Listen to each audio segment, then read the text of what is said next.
I know you. You're that jaywalking punk anarchist. Hello, this is the Radical Reviewer. Hey, I'm Heem. You can find me at twitch.tv/Heem. I'm a progressive and I like to talk about politics and also have a good time. And we're taking a look at American Marxism by Mark Levin, 2021. That's right, folks, fresh out of the gate on this one. This book's got references to the COVID pandemic and President Biden. It is so fresh. Anyways, the key idea of this text is, well, what do you think, Heem? I think a lot of what's laid out in this book just takes everything that Republicans hate about America and just calls it Marxism. Feminism, Marxism. Academia, Marxism. Acknowledging racial inequalities, Marxism. Furthermore, a lot of the criticisms that are applied to the American left can easily be applied to the American right as well. They're not exclusive to the left. Oh, for sure. He conflates so much in this book. It's like T-Mobile using a rainbow-style logo on Twitter for Pride Month, and radical anarchists tweeting, "Eat the rich." It's all under the same banner of Marxism. Or maybe Levin's just mad because the school bullies called him Marx Lenin. Who knows? Now, although it might appear from our fabulous facial hair that Heem and I would fit quite comfortably right next to Marx and Engels on some tanky meme or something, but actually I think that we expose one of the great flaws in Levin's book. You see, I asked Heem to help me tackle this text because of our differences. I am an anarcho-communist, and Heem is a social democrat. And although we agree on a lot, BLM, LGBT plus rights, and things like that, there is also a lot of variety, a lot of disagreement between us. Our worldviews do not form some unified cabal. We blow a hole through Levin's total lack of nuance when he calls everything he doesn't like Marxism. You know, despite what our awesome Marxist-esque facial hair might lead you to believe. Anyways, so America is on the brink of Marxism now, or maybe it's already Marxist? How on earth is that possible? How did it happen? How do we stop it? Let's dive in and find out. Chapter 1, It's Here. Levin starts strong, claiming that the counter-revolution to the American Revolution is in full force. You, your children, and your grandchildren, I guess this guy knows his audience. Anyways, your grandchildren are being immersed in it, and it threatens to destroy the greatest nation ever established, along with your freedom, family, and security. Wow, that sounds really scary. Actually, and you're gonna love this, it sounds scarier in person. You see, the first chapter of the audiobook is actually read by Mark Levin himself. And if you're thinking, I bet it probably sounds like some unhinged Cold War radio broadcast that you'd hear in like a Fallout game or a Metro game or something. Well, if you were thinking that, you're absolutely right. The counter-revolution to the American Revolution is in full force, and it can no longer be dismissed or ignored, for it is devouring our society and culture, swirling around our everyday lives, and ubiquitous in our politics, schools, media, and entertainment. Delightful. Anyways, okay, so the greatest nation in the history of the world is about to be destroyed by a counter-revolution. But of what kind? Levin continues. The counter-revolution or movement of which I speak is Marxism. Dun dun dun! A specter is haunting the United States. The specter of American Marxism! Okay, so Marxists are destroying America. How would one recognize a Marxist? Well, unfortunately, it's very difficult, because, according to Levin, Marxists are cloaking themselves under false titles, like democratic socialist, or community activist, or even progressive. So, basically, anyone advocating for anything that Mark Levin doesn't like is a potential Marxist. But wait, there's more. They occupy our colleges and universities, newsrooms and social media, boardrooms and entertainment, and their ideas are prominent within the Democratic Party, the Oval Office, and the halls of Congress. Their influence is seen and felt among the mostly witting as well as the unsuspecting, and in news reporting, movies, television shows and commercials, publishing and sports, as well as teacher training and classroom curriculum throughout America's school system. Wow, that's amazing. Corporate boardrooms and television shows and commercials are all hotbeds of Marxism? Now, this argument is basically the same as any conspiracy theorist argument. looking at multiple groups pushing in a similar direction and assuming that they all must be secretly working together, ignoring that there can be independent reasons and motivations for pushing for a similar goal. For example, folks who are 15 to 35 years old might support progressive ideas like racial equality or LGBT plus rights.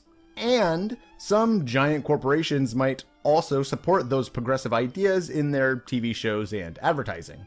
But I think that this is because those companies want to make money off of those 15 to 35-year-olds by appealing to their progressive values, and it is not because both of these groups have been secretly infiltrated with Marxism. But actually, I think there's a much bigger problem to focus on here. As fun as it would be to just read these silly quotes about how the halls of Congress and corporate boardrooms are full of Marxists and just have a good chuckle at the absurdity of it all, I think I need to explain why these claims are wrong.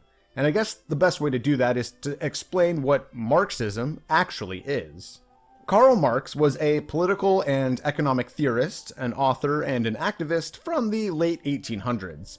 If you want a more in-depth dive into his ideas, I've covered several books by Marx on this channel, so you're welcome to check those out. But just to explain the basics, in the most crudest basic sense, Marx calls for worker control of the means of production, and for goods to be distributed from each according to their ability to each according to their need. Let's address each of these two goals. Marx calls for worker control of the means of production because under capitalism, profit comes from the worker's labor and is then expropriated by the capitalist owner. Marx explained how profits come from labor through something called the labor theory of value.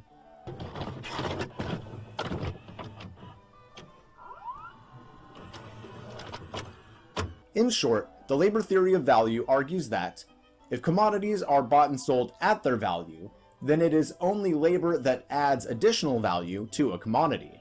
If I buy wood, I couldn't exactly turn around and sell that wood for a huge profit. But if I turned that wood into some furniture, I've used my labor to add value to the wood, and now I can sell it for more than what I bought it for, and I will have made a profit. Here's how this works. Under capitalism, some people own only their labor power and have to sell it to make a living. Meanwhile, others own the means of production, the workplace, the tools, the resources, etc., and so they are in a position where they profit off of the labor of their employees. This creating two antagonistic relationships within the economy. Workers who live off of their own labor, and capitalists who live off the labor of others. These two cycles kind of look like this.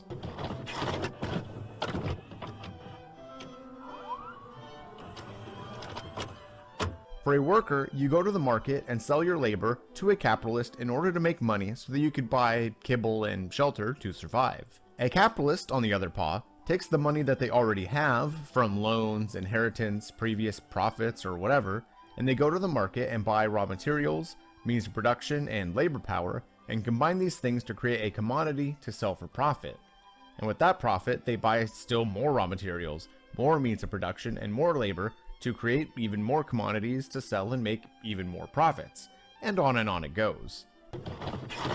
And so, Marxism wants to eliminate this exploitation of the workers by the capitalist owners by giving the workers control over the means of production. Let's take a look at the second goal. For goods to be distributed from each according to their ability to each according to their need.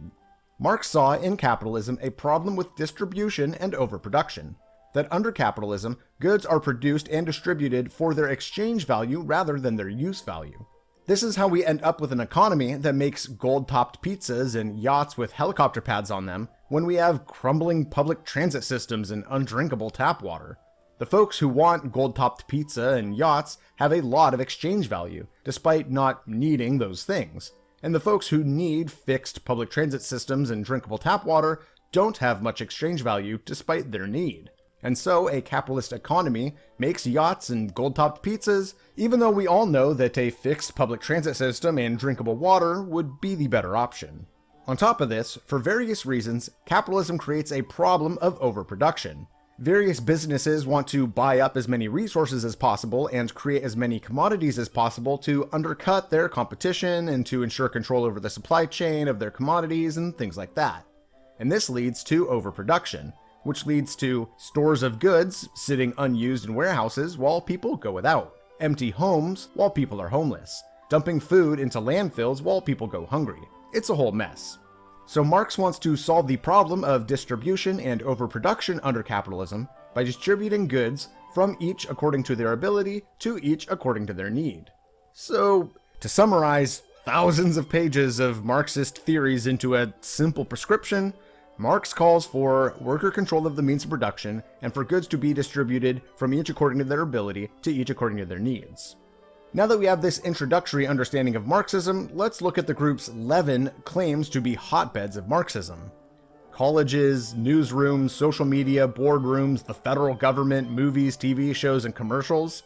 Are these things demanding worker control of the workplaces? No. Are any of these institutions demanding goods to be distributed freely on the basis of need? No. So, moving forward, let's keep this giant gap in mind between what Marxism actually is and what Mark Levin seems to think Marxism is.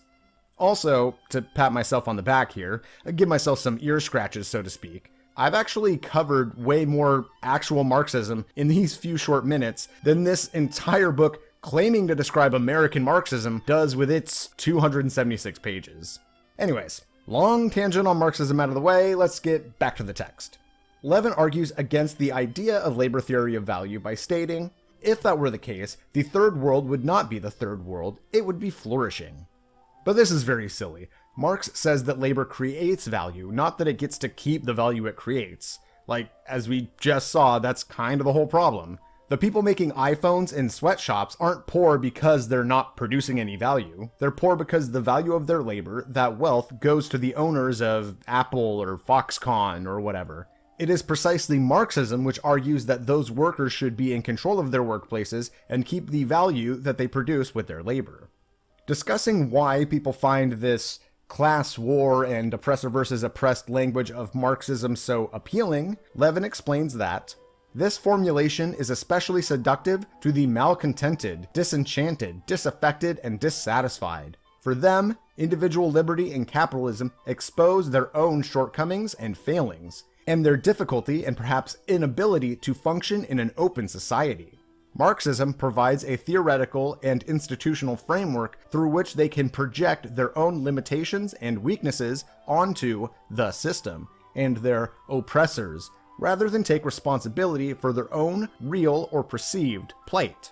Now, of course, we can talk about how America is not a meritocracy, the lack of economic mobility, we can look at the impact of luck or inheritance on economic outcomes, but part of me just wants to say, Levin, what about successful Marxists? What about Michael Albert or David Harvey or Slavoj Žižek, these widely regarded Marxist authors and lecturers?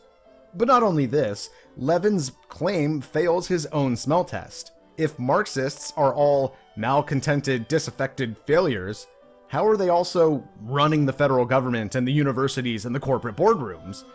You can't have it both ways. I think probably the reality is that people have good reason to find class war, oppressor versus oppressed language appealing because they see it in action in their own lives.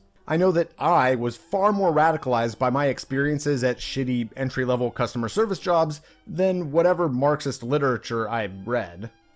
Anyways, Levin concludes the first chapter stating, "The purpose of this book is to awaken the millions of patriotic Americans who love their country, freedom, and family to the reality of Marxism's rapidly spreading influence throughout our nation.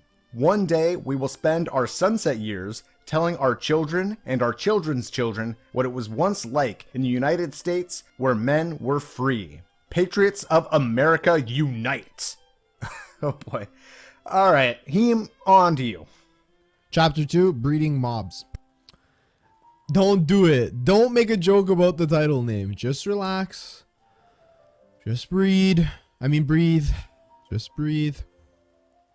Okay, this chapter is going to be a lot about the BLM protests and stuff like that. Levin starts out by arguing that mass movements attempt to devour the individual in two ways. Consume his identity and uniqueness, thereby making him indistinguishable from the masses, but also assigning him a group identity based on race, age, income, etc. to draw class distinctions. Almost all the analysis that's provided here can be applied to the January 6th rioters as well. and the methods that conservative leaders use to shepherd rioters into these movements. On the left side of things, people most certainly aren't indistinguishable. If anything, we are, I don't know, overly distinguishable. Multiple sexualities, multiple genders, multiple political affiliations, mental illnesses. Everyone's got their unique identifiers. Now, regarding the second point, there certainly can be confusion between the social group and the individual. We have to recognize that although in general, a straight person, a white person, a male person, etc., will have better outcomes in regards to job prospects, police encounters, and so on and so forth, we still recognize that it's just a statistical average, that individuals can have different experiences from what is the statistical norm. But I assume Levin doesn't understand that, or he purposely wants to muddy the waters because he just keeps his argument going. He says the individual is inconsequential as a person and useful only as an insignificant part, as an agglomeration of insignificant parts. After all, only an army of drones is capable of building a rainbow to paradise. He then claims that Antifa is made up of soldiers indoctrinated in Marxist anarchism and trained in violence, which is funny because there definitely are some folks who showed up to protest and dressed like soldiers and trained violence, but I don't know if they identify as Antifa. Next, he claims that leftists only want to destroy society, but someone who lived during slavery would say an abolitionist just wants to destroy society. During segregation, they would say that the anti-segregationists just want to destroy society, right? One man's destroy society is another man's improve society somewhat. Apparently, Levin thinks that Antifa and BLM and other leftist Marxist movements love the state, I guess? That's interesting. Let's check. Check Google Images for Antifa protests, BLM protests. And then for fun, we can take a look at the conservative protest, Republican protest. Yeah, there's going to be a big, a big gap between which of these two groups really are state lovers. Furthermore, he says that BLM has managed to capture the narrative. But he doesn't discuss that maybe they have a point. Rather, that their success must be because of some genius marketing or kowtowing by the corporations. He claims that groupthink is a big part of American Marxist ideology. That's so foolish. Literally any group of people can be susceptible to the phenomenon known as groupthink. Particularly groups that can be as polarizing and consequential as political groups. Have you seen a Trump rally? What's groupthink if not that? Are they American Marxists? Trump's entire brand was built off of capitalizing off people's vulnerabilities to capture the phenomenon of groupthink. Levin then says brainwashing is a left-wing ideology. And as an example, he claims that the left pushes the myth of systemic racism and goes on to argue that systemic racism doesn't actually exist. And this is his example of left-wing brainwashing. But okay, so where are American youth learning to be these reality-denying American Marxists? At leftist indoctrination universities, of course. He says, America's college and university faculties have turned their classroom into a breeding ground for resistance, rebellion, and revolution against American society, as well as receptors for Marxist and Marxist-like indoctrination and propaganda. You could maybe make an argument for liberal arts and feminist studies, blue-haired SJW studies, but it says nothing about the hard sciences and the engineering type courses that are also largely led by liberal-minded people. It's almost as though there's a correlation between being a critical thinker and being more left-leaning. Levin ends the chapter by arguing that Marxism is not about free speech and debate, it's about domination, repression, indoctrination, conformity, and compliance. This is rich coming from a guy who almost certainly didn't support Colin Kaepernick's decision to kneel for the anthem. How's that for forced conformity? Chapter 3 is called Hate America Inc. Well, what else do you want? Levin starts out with a history of Marxist indoctrination. He says they understood that the citizenry generally was not amenable to their alien objectives. Thus, they undertook a long campaign to educate, or better stated, re-educate and indoctrinate future armies of radicals and revolutionaries such as students and student activists through government schools and institutions of higher learning. Sorry if you're confused, Levin, but this is literally how all new ideas work. Concepts are discovered or explored by experts in the field or in universities. They are debated and explored as they are adopted by that field or school in general before being introduced into public schools. This is an indoctrination. This is how learning works. DNA sequencing wasn't just discovered by the general public en masse. No, it was discovered by scientists, professionals in the field, and university scientists, and then it was experimented on, and so on and so forth.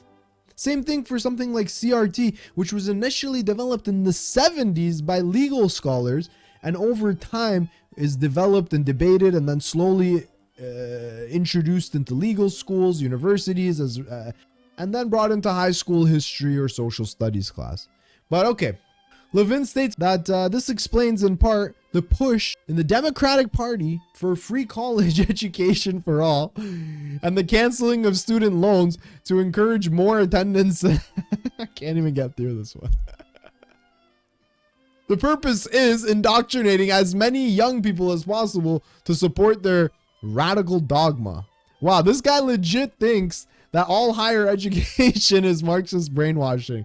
Why is the right wing so afraid of knowledge? Why does he want us to fall behind the rest of the world on educational attainment? Listen, I'm Canadian. You guys can fall behind. I don't care, okay? I realize the big meme is that everyone is getting gender studies degrees or whatever. But hasn't the mainstream push for free college or student loan forgiveness and stuff been paired with arguments about getting more women into the STEM field? Wanting more people to be able to code and be engineers, wanting the US citizenry to be more competitive with other countries in regards to math and science. The argument for free college is because college education is what can lead to the best individual outcomes for people in the long run. He assumes it's brainwashing against conservatives rather than maybe going to college and learning critical thinking can open your eyes towards the flaws of Levin's ideas. On page 52, he says, quote, "People of tradition, faith, and custom do not reject science or reason, but they don't worship them either. They have learned and experienced the value of eternal truths and past wisdom, including from the ancients, which reflects the basis of America's founding, as concisely set forth in the Declaration of Independence." Okay, first off, not sure what is meant by the ancients. Was this guy on Ancient Aliens or something that I don't know about? It's what all the ancients said. It's what they warned of. It's what we're dealing with. They're demons. Anyways, yes, people of tradition and faith and customs believe that they have eternal truths and vast wisdom that they've been handed down. Maybe that's why so many of them use their religious beliefs and promote regressive views on sex, gender, and how they espouse flat earth, climate change denialism, QAnon. Well, I can go on and on and on. Discussing Marxism's deep hold on politics, Levin states the ideological underpinnings of the modern progressive movement were spawned from the Marxist womb. Rather than learning allegiance to the nation's founding and ideals and celebrating a free civil society, successive generations of students are taught disdain for their own country, its history, and its foundings, and are encouraged to renounce it. Now, listen, I've never gone to school in America, but it's not hard to dig up some of America's past failures. Acknowledging this dark past is essential to preventing history from repeating itself. I'm not sure why Levin thinks that's a bad thing. Levin then refers to the far reach of Marxism into the economy and states, Marxism's tentacles have reached deeply into American society, and its ubiquity has led to a kind of acquiescence or passive embrace from corporate boardrooms and professional sports to the most newsrooms and beyond. Ah, yes. So many corporate boardrooms, professional sports teams, and newsrooms are just full of people passively embracing private property being converted to public wealth as workers take over the means of production and freely distributing goods on the basis of need. Anyways, he summarizes his critique on the Marxist indoctrination taking place in universities thusly: brainwashing against the American founding and civil society, and indoctrination about activism and protest, even violently if necessary, are constantly preached throughout academia. The goal is to create generations of revolutionaries. The agenda for the Marxist faculty member is clear: to create an army of anti-American youth who will do the bidding of the Marxist faculty as they emerge from academia to the workplace. Be scared. Are you scared yet? Chapter 4: Racism, Genderism, and Marxism. Because the hot new conservative talking point is CRT, critical race theory, the chapter starts with Levin giving a background of critical theory. He states, Herbert Marcuse is credited with hatching the critical theory ideology from which the racial, gender, and other critical theory-based movements were launched in America. Herbert Marcuse was a German-born Hegelian Marxist ideologue of the Franklin School of political theorists. Yes, you heard me right, the Franklin School, not the Frankfurt School. In case you don't understand the hilarity of this mistake, the Frankfurt School is the basis of a popular conservative conspiracy theory. Many conservatives believe that the Frankfurt School was the birthplace of this thing called cultural Marxism, which is a secret Marxist cabal that secretly brainwashes us through their control of the media and advertising and the music industry and movies and things like that. If you're interested to learn more, just look up Frankfurt School conspiracy theory or cultural Marxism conspiracy theory. I think H. Bomber Guy did a video about this. Either way, Levin, writing a book about how Marxism is secretly behind everything he doesn't like, and then calling the Frankfurt School the Franklin School, is just, chef's kiss hilarious. How the hell is this book a New York Times bestseller? Getting to the meat and potatoes, the kibbles and bits of what this chapter is all about, Levin states, in short, CRT is an insidious and racist Marxist ideology spreading throughout our culture and society. It promotes, among other things, the Marxist analysis of society made up of categories of oppressors and oppressed. The idea that the oppressed impede revolution when they adhere to the cultural beliefs of their oppressors and must be put through re-education sessions. The concomitant need to dismantle all societal norms through relentless criticism. And the replacement of all systems of power and even the descriptions of these systems with a worldview that describes only oppressors and the oppressed. But you know, if you've seen my video on CRT, you'd know that, well, actually this is kind of true. Not the part about being insidious or racist, but I do think that Marx would agree with CRT. Marx would say, CRT, huh? And it tries to build a socioeconomic understanding of systems? And it strives to critique societal norms, the systems of power, to eliminate systemic racism and promote a freer, less oppressive society? That sounds based. That's my old man German accent. I can't do a German accent, sorry. But, I mean, Marx wrote a letter to President Lincoln commending him for his fight against slavery, so I think Marx would be down for critiquing systems and institutions that are found to be systemically racist. Levin then claims that CRT is all about how whites must admit their culpability by confessing the advantages white supremacy coffers on them, and that individual whites cannot hide behind any personal history of non-discrimination. No. No serious promoter of CRT is demanding individual whites apologize for being white, or that individuals can't promote racial justice. Big surprise, yet another conservative incapable of understanding the difference between individuals and, like, statistical averages, institutions, sociology in general. We, on the left, recognize that although in general a straight person, white person, male person, etc. will have better outcomes in regards to job prospects or police encounters or whatever in a sociological sense, we recognize that this is just a statistical average, that individuals can have experiences that deviate from the statistical norm. So it is pointless and insulting to demand individual white people admit guilt for systemic racism, for example, which is why we don't do that. Levin continues, clearly, academia is not merely about teaching students how to think, or in the case of Marxism and CRT, what to think through repetition and indoctrination, but to develop an army of activist revolutionaries. Clearly, of course, yeah.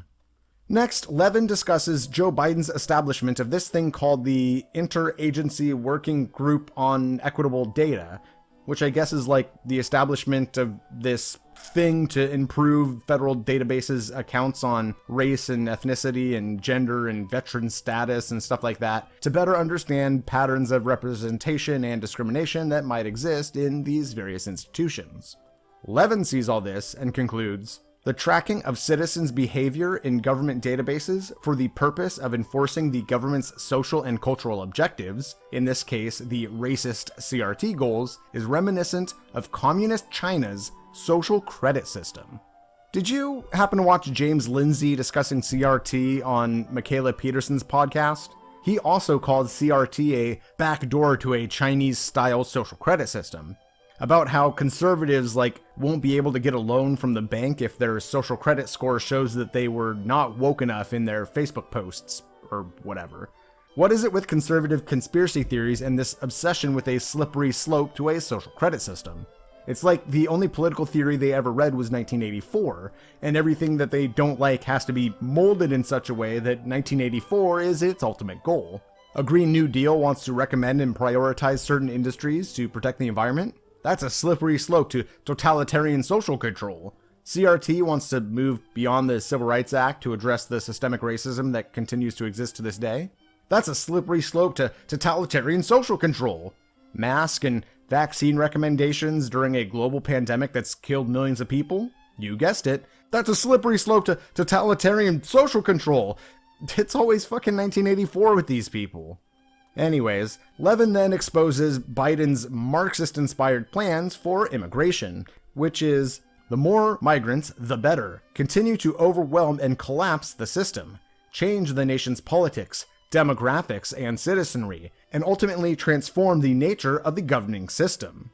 Standard white genocide, white replacement stuff, I guess, that's been widely debunked. No citation here either. Fascinating.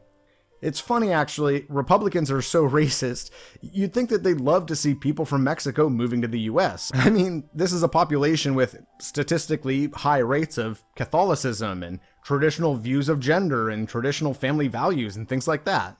But nope, they're too racist and just snatch defeat from the jaws of victory. Having thoroughly debunked racism, of the chapter's name, Levin then addresses the genderism aspect of this chapter, stating, virtually all traditional gender and sexual binary distinctions and related moral beliefs are considered oppressive, bigoted, and unjust. But of course, it's not that traditional gender roles and binary distinctions are oppressive or bigoted. Rather that we should recognize that there are a great many different understandings of gender roles and sexual characteristics that have existed throughout history and throughout different cultures all over the world. And so, to obligate someone to fit into one particular gender role from one particular part of time of one particular culture, that is oppressive and bigoted and unjust. Then, to show how this gender stuff has just gone too far, Levin terrifyingly names all of the gender options available on Facebook, most of which you'll notice are just multiple words for the same thing. Agender, androgen, androgynous, bigender, cis, cisgender, cis female, cis male, cis man, cis woman, cisgender man. Wait, Is this the 42 genders they're always crying about? It's just various terms for aspects of the gender spectrum. That's the equivalent to saying, rain, heavy rain, drizzle, pouring rain, raining cats and dogs. There's like 42 terms for rain. These SJWs are out of control. The word rain is meaningless now. Ah! Now, if you're thinking $20 says he's going to bring up Drag Queen Story Hour, then you would be, of course, absolutely right. And he claims, I would be remiss if I did not at least touch on the fact that children are being drawn into these movements and being programmed. Levin is basically like, why can't things go back to the good old days? I'm pretty sure that LGBT plus people that grew up in like the 30s or 40s or 50s or whatever, they'll tell you that their childhoods were awesome. I mean, I assume. It's not like I know any LGBT plus people. I try and socially distance from that crowd. Anyways, Levin ends the chapter stating, this is less about tolerance and more about indoctrination, obedience, and the widespread institution of an affirmative agenda. The critical theory movement, born and developed by German Marxists, chief among them the late Herbert Marcuse, is more influential in the Oval Office, the halls of Congress, university and college classrooms, public schools, corporate boardrooms, the media, big tech, and the entertainment industry than the genius and works of Aristotle, Cicero, John Locke, Montesquieu, Adam Smith, John Adams.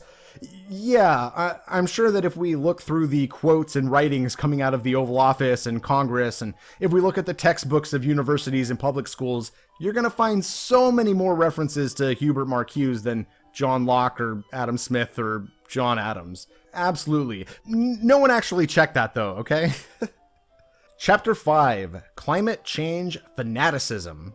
The chapter starts with some large quotes from George Reisman's book, Capitalism, basically explaining how everything good and awesome in life is thanks to capitalism, and anything bad that happens is just because, well, you didn't pull on your bootstraps hard enough. Pretty standard rugged individualism type stuff. It's a great start for a chapter that's supposed to be about the environment, apparently. Anyways, then Levin states, the so-called environmental movement of the 1970s has devolved into another avenue to attack American constitutional republicanism and, of course, capitalism. Devolved, you say? So like, the environmental science before the 1970s was spot on, but since then, as our technologies and climate models and stuff have advanced, environmental science is getting worse and regressing? Sure thing, bud. Getting more specific, he states, at the core of this mind-numbing amalgamated Marxist-centric or Marxist-like crusade is the degrowth movement. Mankind consumes and produces too much, and the blame resides with capitalism and America. But he, of course, does not understand degrowth. This isn't about how we all need to tighten our belts individually. Like, I guess maybe someone with multiple giant mansions or multiple yachts or private jets or whatever could probably slow down a little bit. But this more has to do with overproduction under capitalism in general. Like how there are empty homes and homeless people, or how we throw away enough food to feed the world like 20 times over, or whatever. How we have warehouses of goods sitting unused while people go without. How we can grow apples in Brazil and then ship them to China to be packaged and then ship them to Argentina to be sold or whatever. It's just so wasteful. Anyway, Levin then quotes known climatologist Ayn Rand, who explained how the environmental movement was designed to destroy capitalism. And Levin concludes, Rand's point, of course, is that freedom and capitalism are inextricably linked, and the Industrial Revolution is magnificent evidence of the capabilities of a free people. Oh god, the Industrial Revolution, huh? What a spectacular example. So much freedom, so little environmental destruction during the Industrial Revolution. The freedom of children to work 12-hour days in poorly ventilated, toxic, fume-filled factories, losing their fingers in dangerous machinery while the factory smokestacks darken the skies. Hell yeah, brother! Levin then gives the degrowth movement its very own, if you hate capitalism so much, why don't you move to North Korea type argument. He states, why, in an open society where people are mobile and free to escape the kind of systemic racial hatred and multiplicity of abuses he conceptualizes, they choose not to leave the United States. There are many low or non-growth economies throughout the world, where nature dominates the people, and where the majority populations are non-white. Now, this could sound like a reasonable criticism on the face of it, but let's turn this around and see how it fits. Hey, Levin, why do you want to live in the US if it's so full of Marxists controlling everything? Why live in the US with all these taxes and regulations? If you really wanted to live in pure capitalism with minimal taxes and regulations, why don't you move to Somalia? Or whatever. Anyway, Levin then quotes several scientists who he claims are credible sources of climate change skepticism. Now, my dad was a bit of a climate change skeptic himself, and would often throw climate change denial memes and articles and such my way. And I found that the facts and evidence in this denialism fell into two categories. Either the information was totally discredited info from some pariah who no one in their field of science takes seriously, or it was someone who's demanding that we be careful about the science, careful with the relationship between science and politics, and that view is taken as denial of the science altogether. Anyways, that said, let's look at Levin's list of credible climate change skeptic scientists and see which of these two categories they fall into. Ian Plimer, who calls climate change catastrophism the biggest scientific fraud that has ever occurred. Okay, let's check out this article from The Guardian titled, "Climate Skeptics, Are They Gaining Any Credence?" which states, his book, Ian Plimer's book titled Heaven and Earth, has been criticized by mainstream scientists as riddled with errors and misrepresentations of climate data. Or what about this article from Climate Feedback titled, Ian Plimer, op-ed in The Australian, again presents long list of false claims about climate, which states, as was the case with 3 other op-eds written by Plimer that we have evaluated previously, reviews unanimously rated the scientific credibility of this article very low. Alright, so it seems like Ian Plimer is definitely in the first category, a pariah who is widely discredited by other scientists in his field. Next we have Patrick J. Michaels, who claims that climate science is pseudoscience. So, according to his Wikipedia page, I guess he called policies that were meant to address climate change Obamunism. Well, awesome. I can see why Levin likes this guy. Also, apparently he was on Fox News, which is where Mark Levin works, so I guess we have another connection there. Anyway, Michaels also has a climate feedback article, this one titled, On Fox News, Patrick Michaels falsely claims humans are only responsible for half of global warming. And the article discusses how Michaels' claims that global warming will slow or end by the mid-90s was clearly false. Yeah, apparently Patrick J. Michaels is another pariah. Richard S. Lindzen, who argued that global warming is about politics and power rather than science. Well, in a New York Times article titled, Clouds' Effect on Climate Change is Last Bastion for Dissenters, it states, Dr. Lindzen accepts the elementary tenets of climate science. He agrees that carbon dioxide is a greenhouse gas, calling people who dispute that point nutty. He agrees that the level of it is rising because of human activity and that this should warm the climate. So apparently Richard Lindzen is upset about the politicization of, climate alarmism or whatever. So, wow, this one is an actual scientist in category 2. Someone who believes in the scientific consensus on climate change, but whose critique of its politicization of the science is taken as rejection of the science. And lastly, Robert M. Carter, who argues that the theoretical hazard of dangerous human-caused warming is but one small part of a much wider climate hazard. Well, there is a review of his book, Climate, the Counter-Consensus, on Sciblogs, which calls his work full of misinformation, strawman arguments, and poorly documented assertions. And here's an article on The Conversation, which drags his book for being full of cherry-picked data and flawed conclusions. Yet another scientist for the totally discredited pariah category. So, did Mark Levin provide any credible refutation of the scientific consensus on man-made climate change? No, he did not. Anyways, next, Levin literally spends 7 pages quoting the Green New Deal in its entirety. I'm not kidding. I suppose now is as good of a time as any to talk about over-quoting. Levin says that this is the longest book he's ever written, and I don't doubt that with how much of this book is just copy and pasted blocks of text from other people.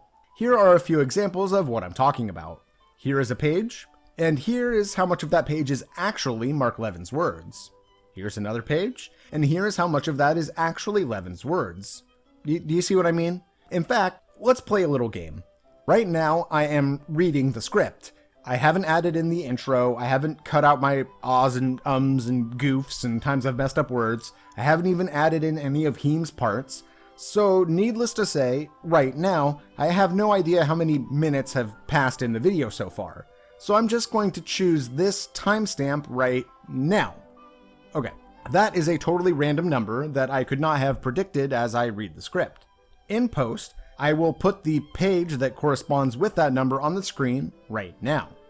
There it is. Totally random page as of this recording. I have no idea what page is on the screen.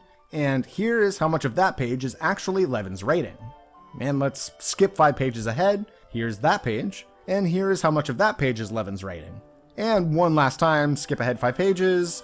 Here's that page. And here is how much is Levin's writing.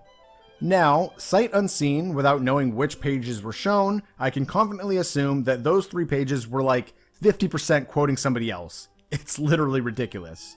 Or it's literarily ridiculous? Okay, sorry. Anyways, back to the chapter. Levin argues that the environmentalist movement will destroy the economy and the concept of private property and create a massive bureaucratic police state. And he states, of course, basic human liberties, free will, mobility, etc. will eventually fade and then vanish as the Marxist vision is pursued in earnest. Even so, Joe Biden and the Democratic Party are all in.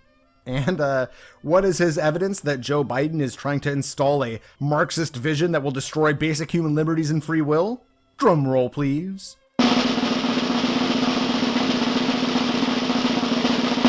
Joe Biden signed the Paris Climate Agreement. Okay, are you still not convinced yet? Well, guess who else signed the Paris Climate Agreement? That's right, communist China. Anyway, Levin concludes the chapter stating, unfortunately, true science, experience, and knowledge are not hallmarks of the anti-capitalist degrowth zealots. Their influence reaches directly into the Oval Office and the halls of Congress, where the American economic marvel is quickly unraveling before our eyes. Spooky. Chapter 6, Propaganda, Censorship, and Subversion.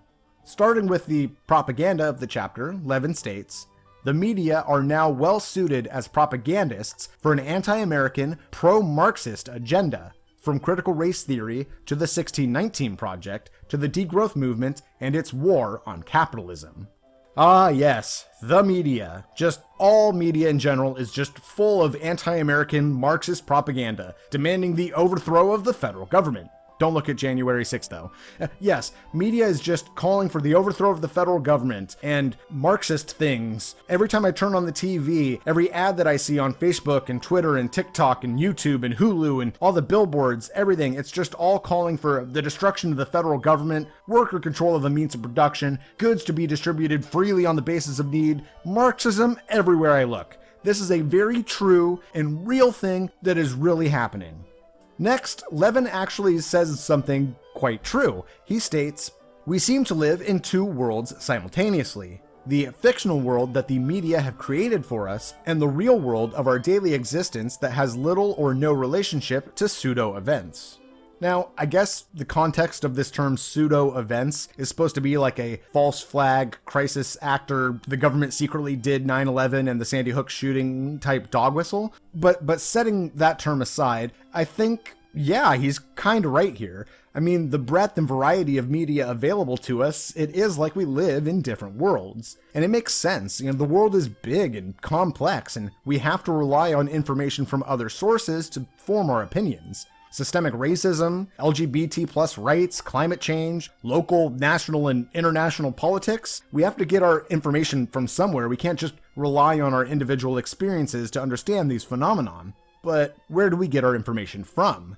The Associated Press? Peer-reviewed scholarly journals? Your crazy uncle's favorite Facebook page or podcast? Some More News, Steven Crowder, Last Week Tonight, Ben Shapiro, The Majority Report, PragerU. We do in fact live in different worlds. But of course, Levin takes what is an interesting question about the information age flooding us with conflicting information so that we live in different worlds. He instead ignores that just to talk about how mainstream journalists are all Marxists now. He states, social activism in support of various American Marxist movements have engulfed the former profession of journalism and substituted slanted and biased opinion for news. No longer are there discernible, traditional, or professional standards applied to the reporting of news. Ah yes, the Associated Press, ABC, CBS, MBS, MSNBC, etc., etc., etc. These are no longer news outlets with professional journalists. They are all ran by Marxists now. It's a real thing, it's true. He states, repression, not engagement, compliance, not speech, conformity, not independence, and subjugation, not liberty, are all hallmarks of American Marxism. So, Levin actually makes this same argument several times in this book. I've actually considered just making a supercut of those instances, so they're either flashing on the screen right now and you can see what I'm talking about, unless I was too lazy to do it, in which case, I guess I'm sorry about that. Anyways, this argument that leftism in America is full of compliance and conformity is hilarious. I've been in left-leaning spaces for like the last 15 years or so. Iraq war protests, the Occupy movement, BLM protests, being active on leftist YouTube and Reddit and Twitter, and let me tell you, these are not places of compliance and conformity. The left is not a Marxist monolith. If anything, it's overflowing with debate and diversity. Just being in a group of leftists is like, oh hey, you're a gay, trans-masked social democrat? That's interesting. Oh, and you're a pansexual, cis-male democratic socialist? Huh, well what do you folks think about NATO? Boom, argument. Levin has clearly spent no time in these spaces. In fact, I'll tell you what, Levin, fan of the show, I know you're watching this video right now, or if you're a conservative who agrees with a lot of what Levin has said in this book, I encourage you to go into any left-leaning space, a BLM organization, a food bank, a left-leaning Reddit page, or whatever. Go in there and ask, hey, what do you think about defund the police, or Blue Lives Matter, or NATO, or whatever. I tell you what, you will not see conformity, compliance, or subjugation.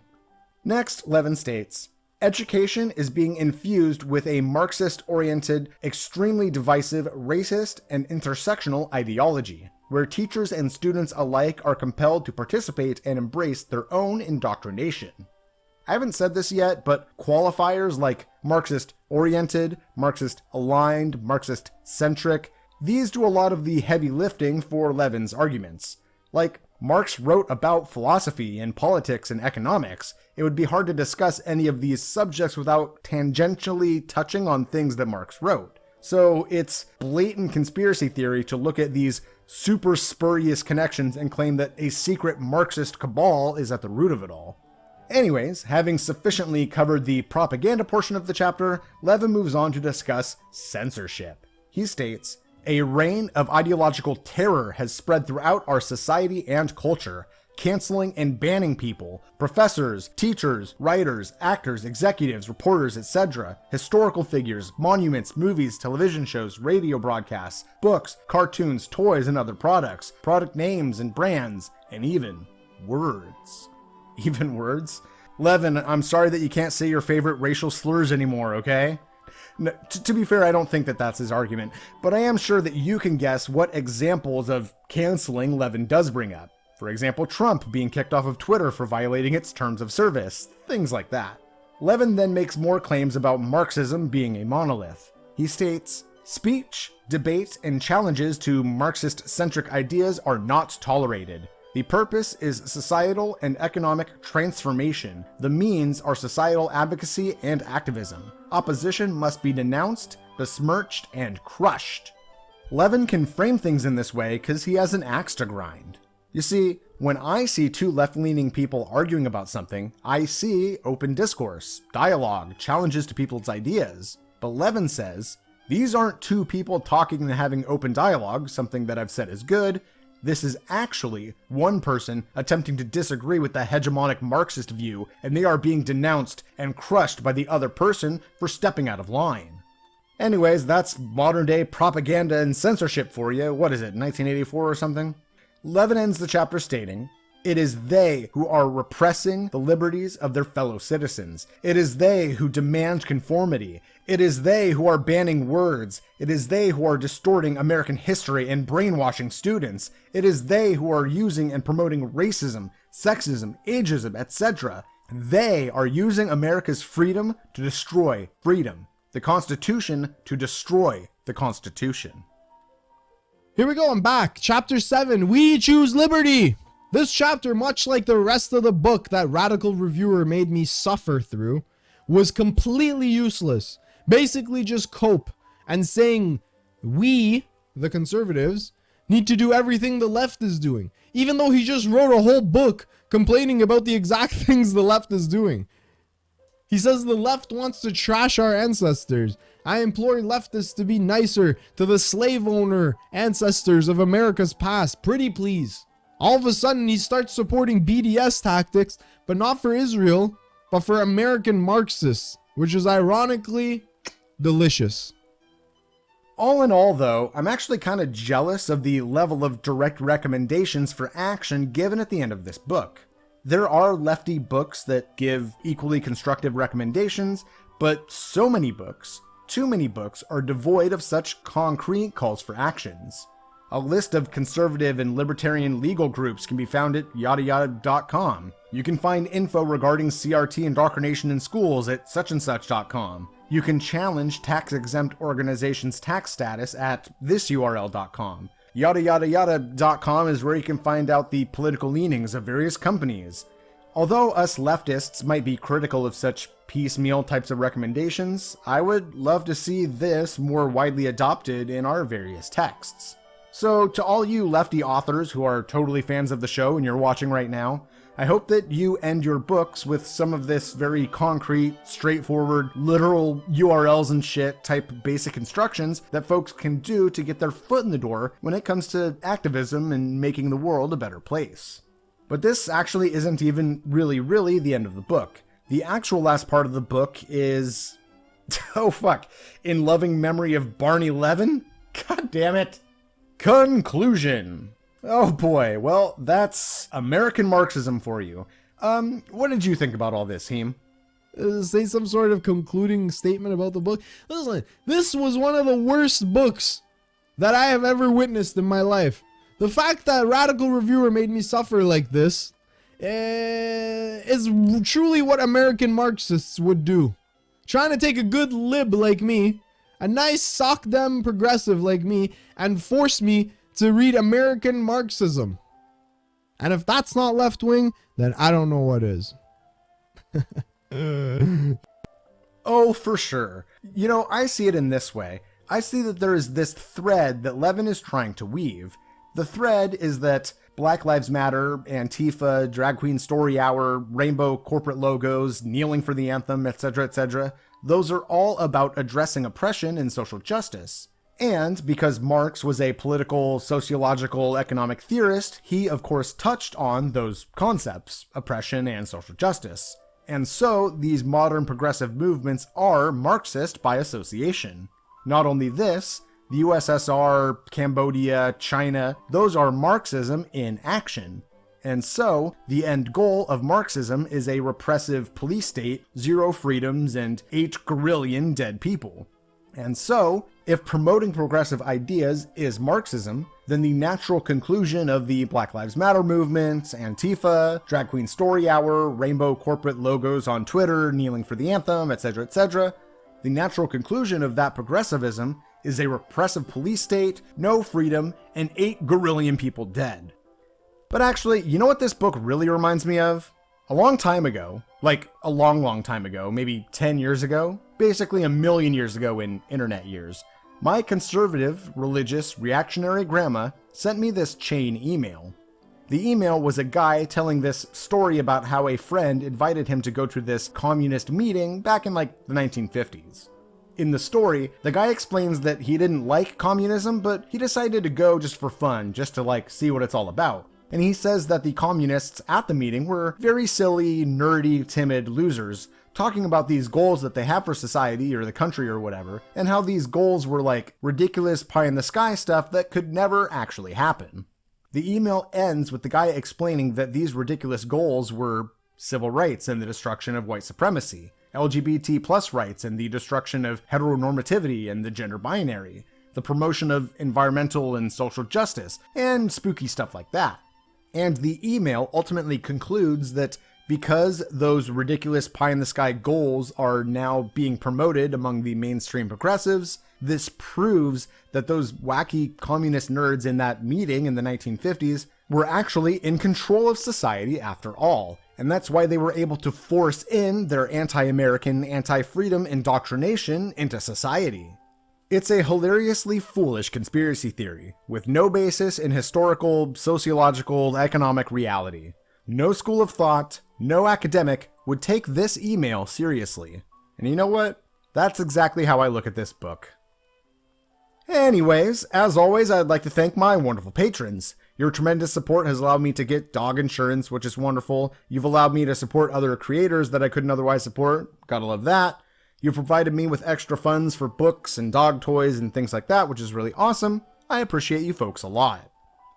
And if you like what I do here and you want to support the show, you can go to patreon.com/radicalreviewer. And if you're interested in radical theory, looking for a book recommendation or whatever, you can get your radical reviews here with the Radical Reviewer. Thanks for watching.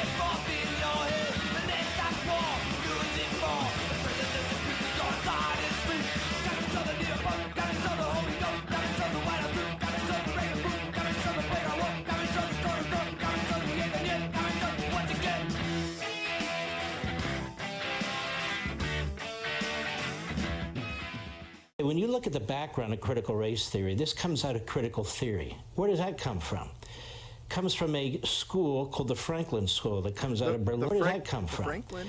Comes from a school called the Franklin School. The Franklin School? I thought maybe that was a typo. Levin, it's not called the Franklin School. Franklin School Berlin. If you Google that, it comes up with the Frankfurt School. It's called the Frankfurt School, Levin. No, you wrote a New York Times bestseller. It's the Frankfurt School, you idiot.